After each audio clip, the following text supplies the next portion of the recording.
Hi, I'm Laura, and this is the Laura Flanders Show, a TV and radio program that shines a light on the solutions of tomorrow today.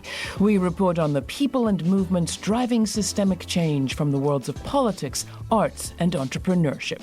Welcome.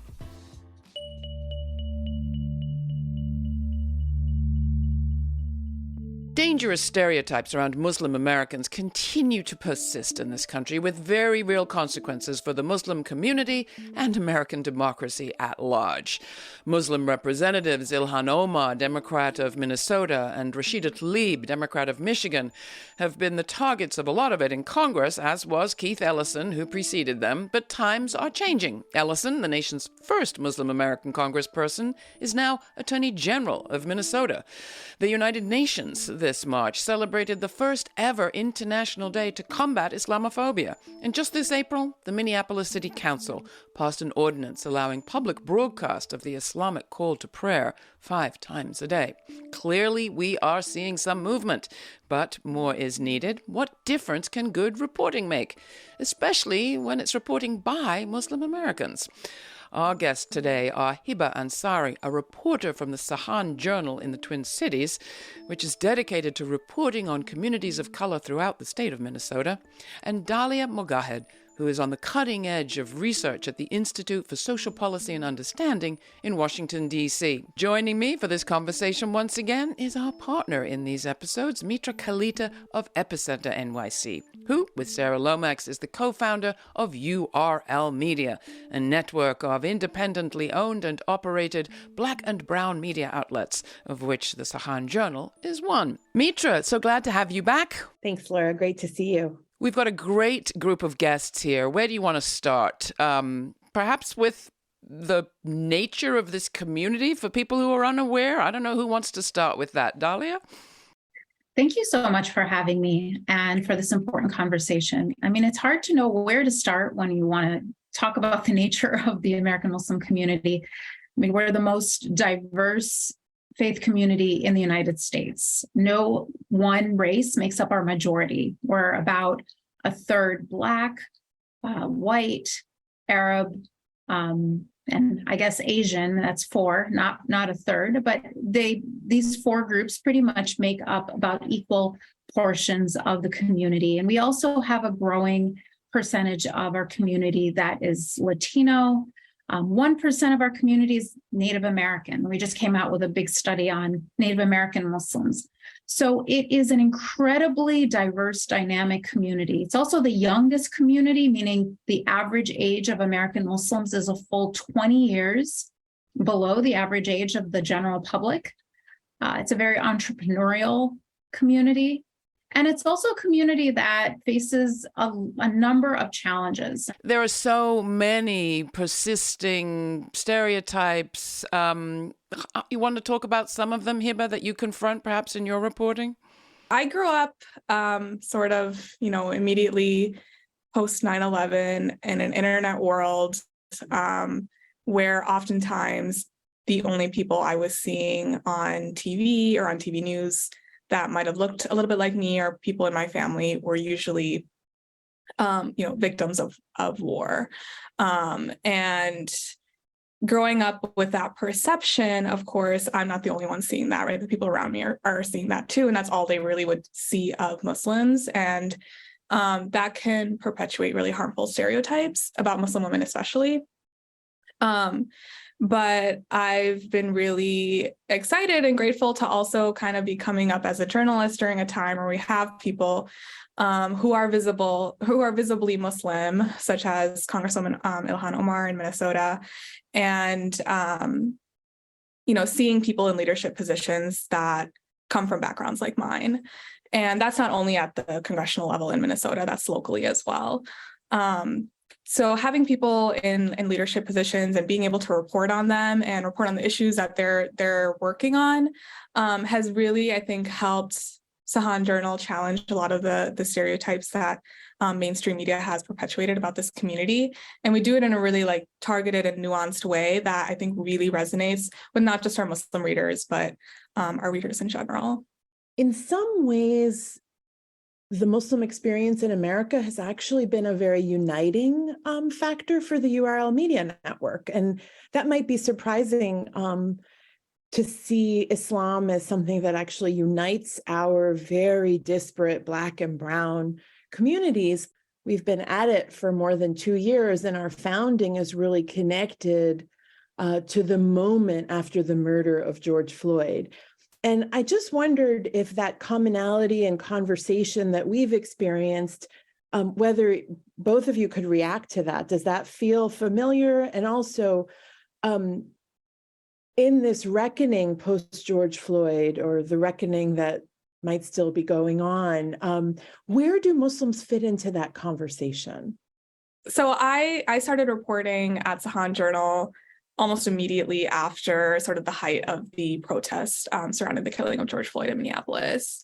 And since then, I feel like reporting on policing and public safety, I have found a lot of similarities in sort of the experience that Muslims face when it comes to kind of like law enforcement and surveillance that the larger Black community has been facing for many years as well.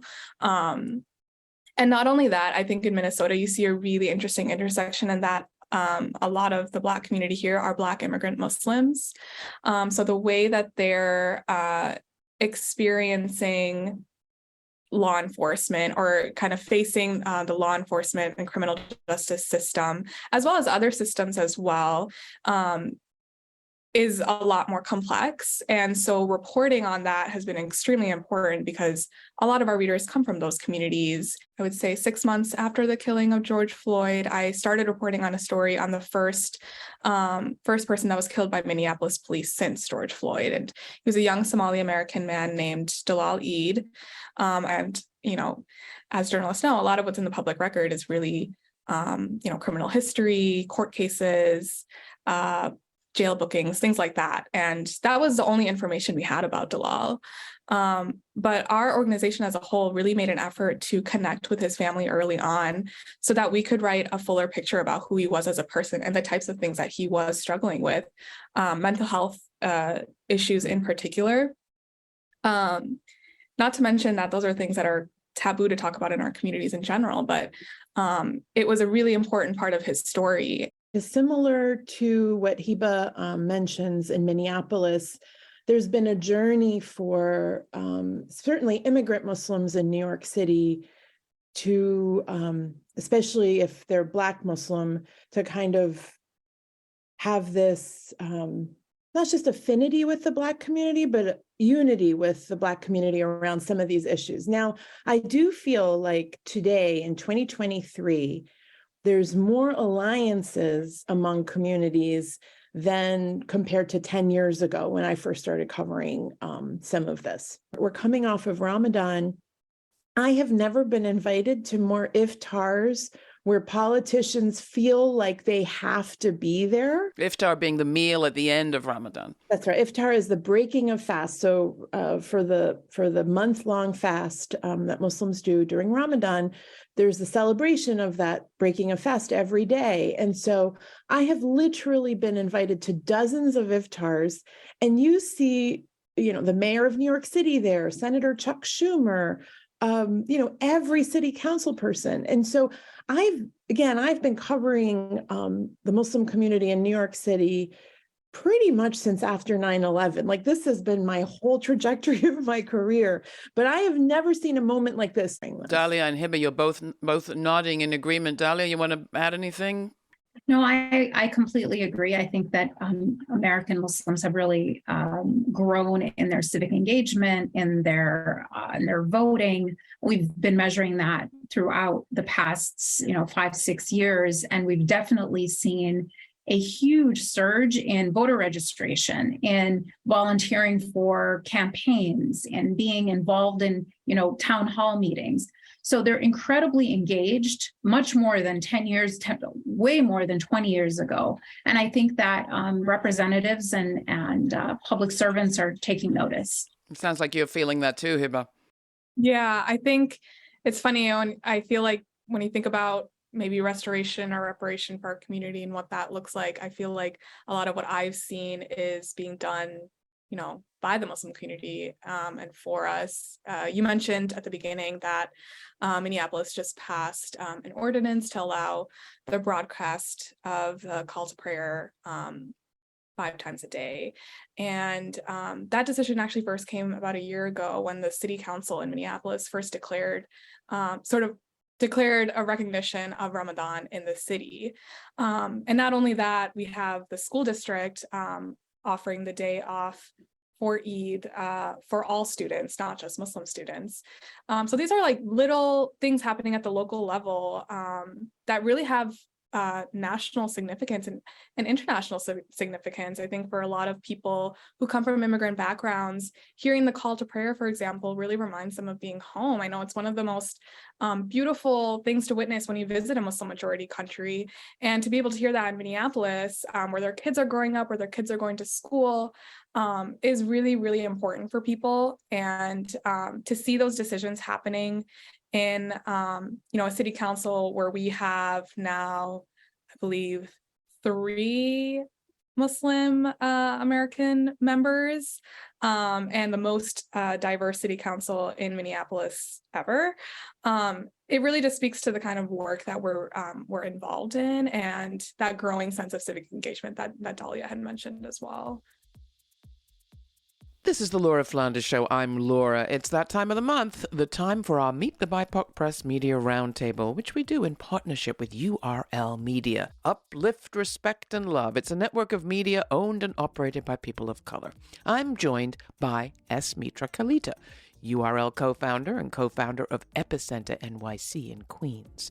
Our guests are journalist Hiba Ansari from the Sahan Journal, a URL Media outlet member that's based in Minnesota, and Dalia Mogahed, Director of Research for the Institute for Social Policy and Understanding. We're looking at reporting on being Muslim in America from the perspective of Muslim American reporters, as their community continues to face dangerous stereotypes, but it's also making strides. Next, is inclusion the goal? You may be surprised by the answer. You can find all of our Meet the BIPOC Press Roundtable discussions in our archives at lauraflanders.org. This show airs on community radio, on public television, and all across the country as a free podcast. You can also watch the program at our website, lauraflanders.org. While you're there, please take a moment to subscribe to our newsletter. Subscribers receive information on all our streaming events and web exclusives, including the full conversation from every week's show.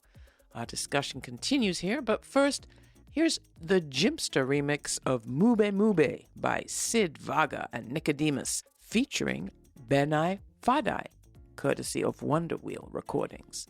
It's a song that speaks to being proud of who you are and where you come from, even when you are the minority. Here's Mube Mube, sung in the almost extinct language of the Bidik people of Senegal.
I love these examples of, literally the call to prayer being in the air, or the ability for school children to take off, because there's a real practice, it feels like, of mainstreaming Muslims. I just wonder if we could pivot the conversation to what that looks like, Dalia. Is mainstreaming and inclusion the goal? You yourself have said I don't know that I consider myself an outsider in the community. I am more of a co-builder. Could you tell us what you mean by that and tell us whether inclusion is the goal?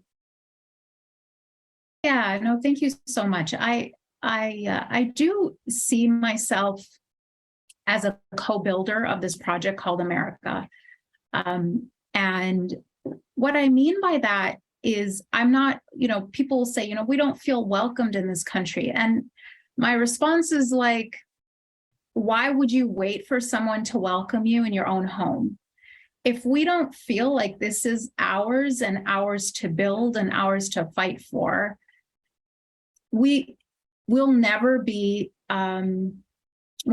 truly equal in this country. And so I sometimes feel like maybe the framing of what progress looks like needs to be rethought, reimagined. I think American Muslims have been a part of America since its inception and even before. This is not a community. When we just talk about, Muslims in America, this is not a community that is new to this country. This is a community that helped build this country.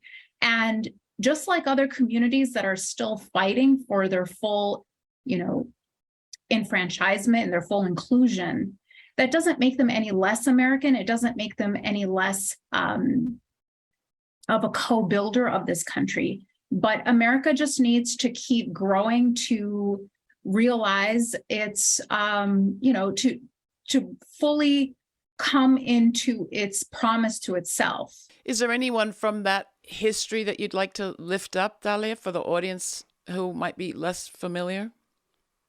Well, I think there are names that we all know. People like Malcolm X, Malik Abdul Shabazz, and Muhammad Ali. These are iconic figures that have formed America, that have made America who she is. And I think the civil rights movement is something that is very unique to the United States. I don't know if we all truly, take stock of how unique this is when you compare the civil rights movement and what happened here to things in Europe. American Muslims are able to point to the civil rights movement for our rights, whereas European Muslims who are fighting some of the same battles we are here don't have this kind of a national story to point to. Muslims in France don't have it. Muslims in Britain don't have it. In fact, many of them point to our civil rights movement to call for their rights. And so I think it's incredibly important that we understand that there's never been an America without Islam. We've talked a lot in the URL Media Network about the need for us to kind of preserve our history while it's still feeling very recent. And yet, in a moment that it feels like the last thing this country wants to do is to remember its history. And so I want to thank you for mentioning Malcolm X, and also just wanted to give a shout out to, the Black community in Queens that, it's one of these situations where as we're going about routine coverage, it comes back to Black Muslims who might have been here in the 1960s and 70s. And there's like a through line to this present day. Thinking of Malcolm X in a sense, thinking about mutual aid and how do you create an economy? Is that still a big piece of the Muslim community, that sense of we need to create economic strength? Yeah, I definitely think so. And I wanted to also note that, to Mitra's point, I think it really does start at home. For example, I never read Malcolm X's autobiography because it was assigned in school for me. I did it because my older brother made me, and I'm so glad he did. Growing up in the Midwest, there's a lot of civil rights history that's erased from our textbooks. And I think as Muslims, we can also often look to our own history to really see that there is so much tie between our religion and social justice. Even in the time of the Prophet, just for example, seeing the Prophet banished from his hometown because of what he was preaching, and then seeing the communities that did welcome him, and how they sort of built this life for themselves. I think there's a lot there that we can really emulate in our own lives, whether it's within our family units or within our community. And as we know, Muslims, we're very community oriented. I think mutual aid is a great example. It's something that I know a lot of us, growing up Muslim, probably saw forms of mutual aid at our mosque that we didn't really understand as mutual aid, right? Like,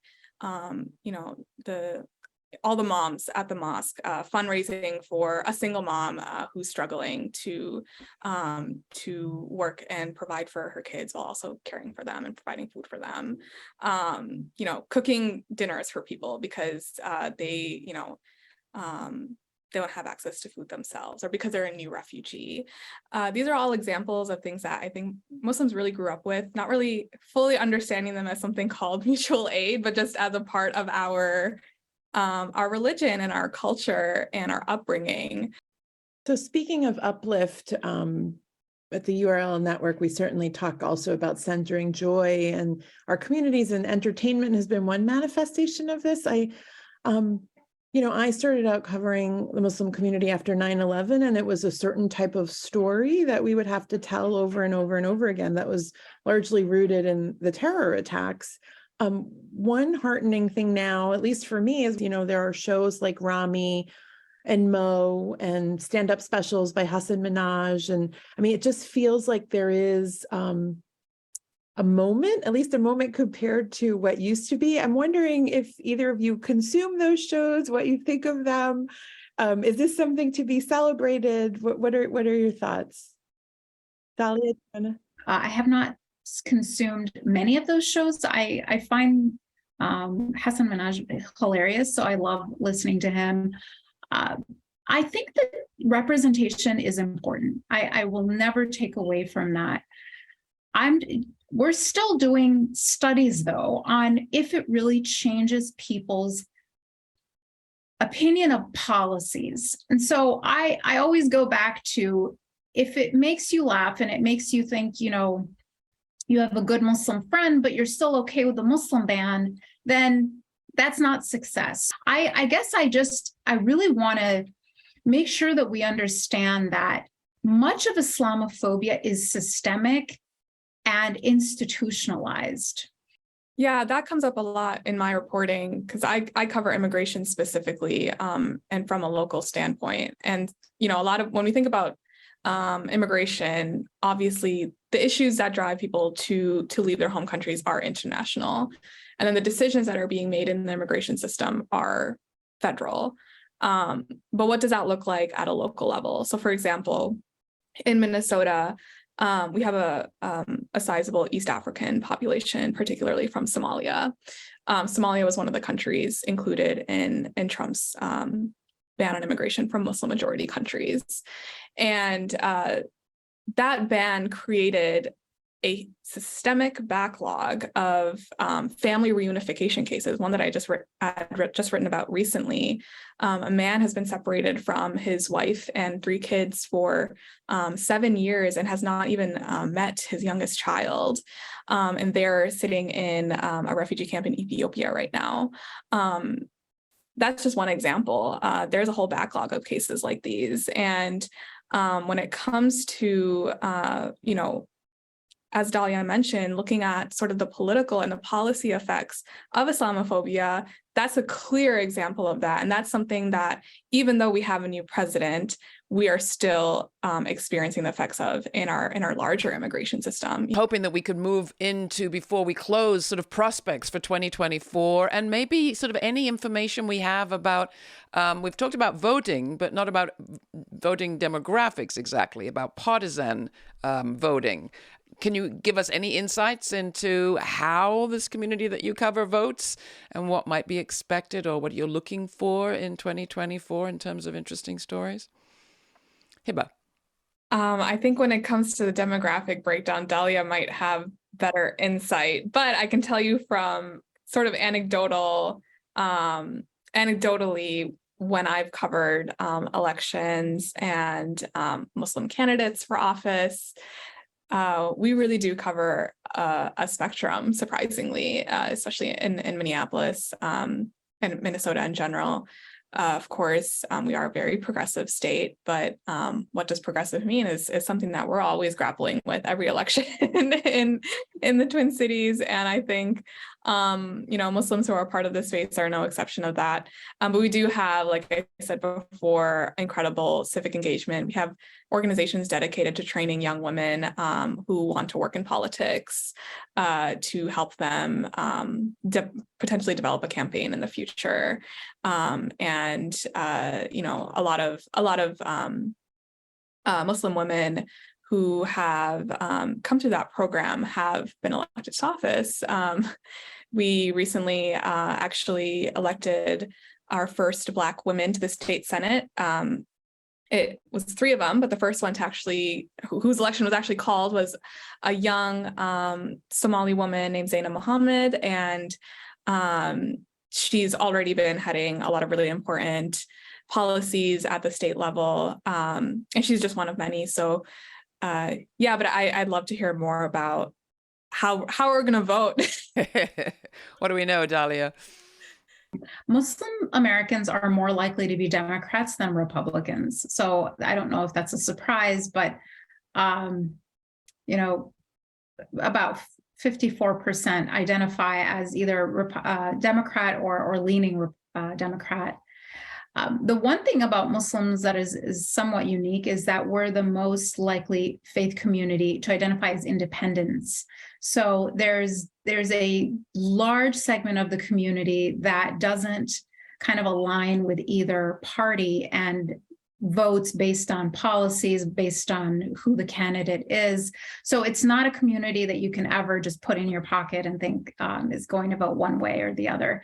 And there is a small but significant percentage of Muslims who are, who identifies Republicans or lean Republican, about 15%.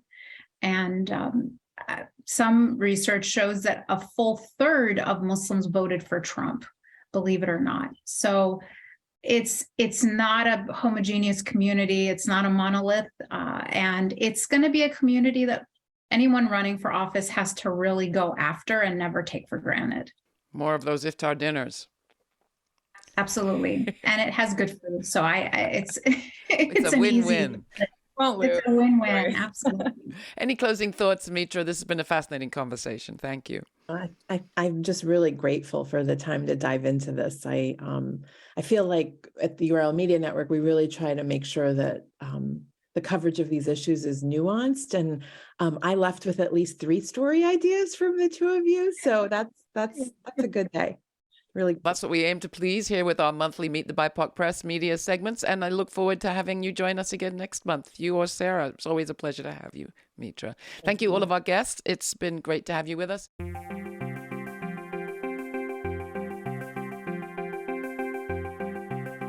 For more information on this week's show, check out our show notes posted at patreon.com/The LF Show. And if you go there, you'll find links to related articles and past episodes from our archives to explore. It's also where you'll find an invitation to watch the premiere of each week's show on our YouTube channel and chat live in real time with me, Sundays at 11:30 a.m. Eastern. While you're there, take a moment to hit that subscribe button for our YouTube channel. And if you're enjoying this podcast, give us a like or rate it in Apple Podcasts. It really makes a difference. Your support makes it possible for this show to remain free to millions on public television, community radio, and as a podcast. And we're happy to team up with journalists like those who belong to the URL Media Network, bringing you perspective from the BIPOC press that are all too often missed elsewhere. As we like to say, commercial media's job is to deliver people to advertisers. Non-commercial media's job is to deliver people to each other. Join our monthly contributors on Patreon to become one of our precious Patreon partners. And say that many times fast. By signing up to make a monthly contribution of whatever amount is good for you at patreon.com or making a one-time donation at lauraflanders.org/donate. Don't forget, we can't do this without you, only with you. So join us. And thanks for listening. This show is produced by yours truly, Laura Flanders, along with Sabrina Artel, Nat Needham, David Newman, Rory O'Connor, Jeanette Hernandez, and Jeannie Hopper. Major funding for this program is provided by the Novo, Park, Ellen Poss Family, Hisuku Wilson Foundations, the Schumann Media Center, Rising Fund at Tides, Kim Connor and Nick Groombridge, Jane Fonda, and listeners like you. Thanks for listening. Thanks for contributing. Thanks for your ideas. Stay kind, stay curious. Until the next time, I'm Laura.